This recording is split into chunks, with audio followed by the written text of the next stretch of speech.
just overarchingly, we'll start there. Yeah, this is the thing. This is the thing. I think everything about that trip was encouraging. Yes.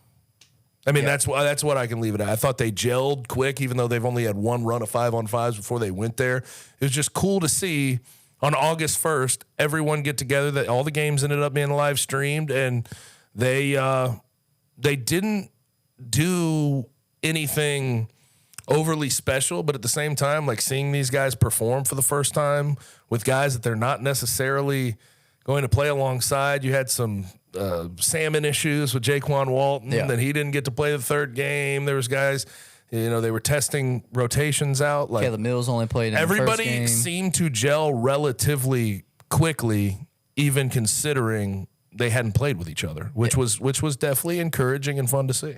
Yeah, I mean, for me, that's the biggest thing. Like, once again, last week we talked about this, the wins, the losses, even necessarily the stats. Didn't matter all that much. This trip was about camaraderie, growing as a team. I'm sure they did that. We got to see a lot of the pictures and stuff of what they did. And little night golf. Little night golf. Little banana boat ride. Yeah. So we got to see a little bit of that. But as far as the on-the-floor stuff, the biggest thing is they looked pretty dang good playing together for a team that has not played together, literally. And like you said, mixed match lineups.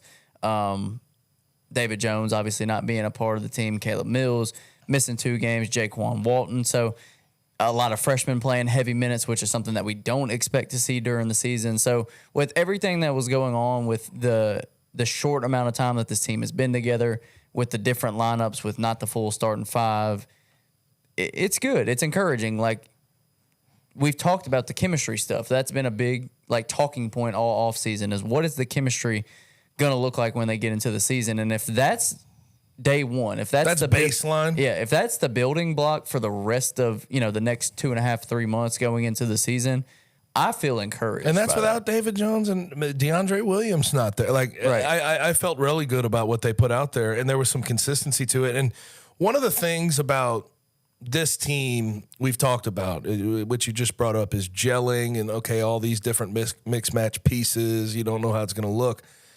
To see, game to game, different guys getting their game off and no one seeming to get mad. They were deferring to guys like J.J. Taylor and Jordan Brown both had 20 points in the final game. They kept deferring to those guys, letting them get their shots, get their game off. First game, it was Caleb Mills in the second half. Javon Quinterly said, hey, here's a ball. Keep taking your shots. You've got a hot hand. Second game was Jaquan Walton. Everybody was giving him the ball, letting him go cook.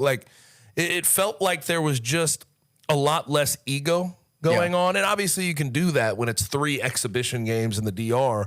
And maybe that doesn't translate the same way when you're actually playing games that matter in the college basketball season. But I loved seeing sort of how unselfish this team was this damn early. Yeah, this is probably what we talked about the most last week. We had kind of a conversation debate on, is it the hot hand guy? Is it, you have a dominant scorer? How does it play out? And at least in this exhibition series, it was just that. It was whoever is playing well, let's get them the ball.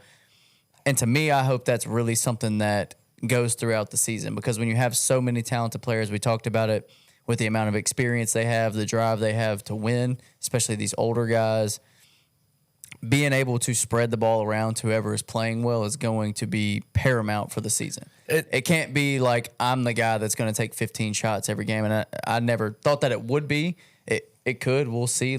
Everything's up in the air, but I just feel like that's got to be the point for this team, is feeding the players that are playing well. And same thing, if this is the baseline, if this is day one, then that's another encouragement of it's going to be unselfish, and whoever is playing well is going to get the ball. I mean, Jaquan Walton in that second game. 27-14, 10 of 14 from the floor. 4 of 6 from 3. Yeah, uber efficient, just like he was last season at Wichita State. So to see him in the fold so quickly, another, to me, a really good sign. Now, the other side of that, though, is it could be a falsehood because all guys were going to get their minutes and get their shots. Right? Because you're Penny doesn't care. He's going to throw you out, see what works, see if you're ready to go, see who you work well together with. So everybody got their minutes and everybody got their time to shine, if you will. Yeah. So it could be a falsehood. But I was extremely encouraged with everything coming out of that.